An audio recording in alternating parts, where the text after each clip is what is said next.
Assalamualaikum warahmatullahi wabarakatuh. Salam Tanoh Sigupai.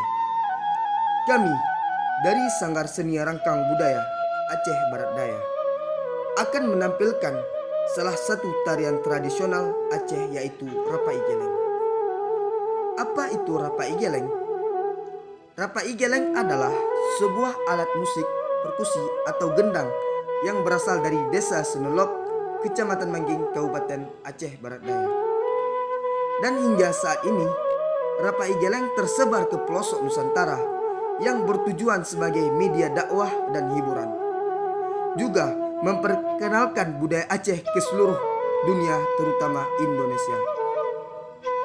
Dan bagaimana sejarah Rapa Igeleng? Sejarah Rapa Igeleng berasal dari daerah Arab dan dibawa pulang oleh Syekh Abdul Qadir Jailani dan dilanjutkan pula oleh Syekh 12 dan dikembangkan oleh Syekh Sulaiman Farisi, Syekh Barudin, Syekh Din Tiara, Syekh M. Johor, dan Syekh Yung Bujang Juara. Ini adalah tarian tradisional Rapa Igeleng.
Assalamualaikum, hai payung negeri, salam kamu beri ke kaum lingkar.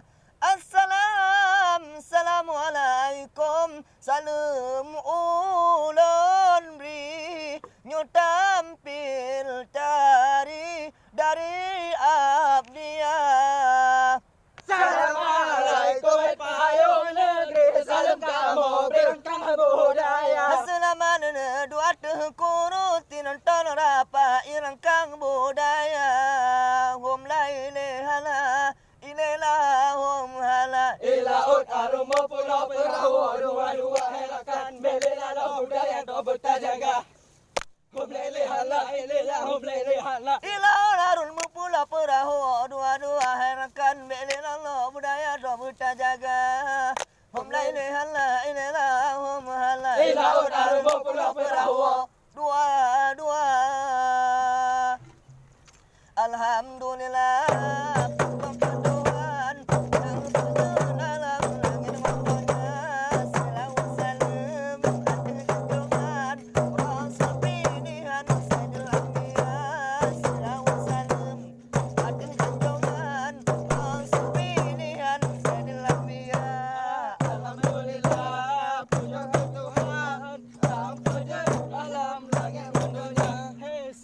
Salam atas junjungan Rasul pilihan Sayyidil Anbiya. Selawat salam atas junjungan Rasul pilihan Sayyidil Anbiya. La ilaha illallah, semoga Aceh mulia di lekon Aceh bengal megah, masa perintah Iskandar muda di lekon Aceh bengal megah, masa perintah Iskandar muda.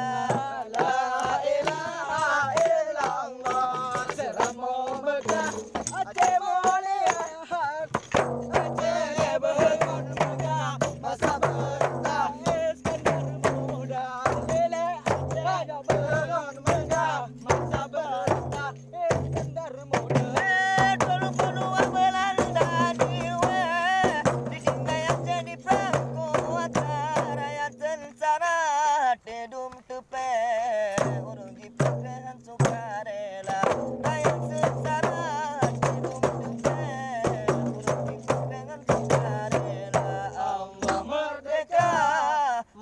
merdeka, Indonesia merdeka.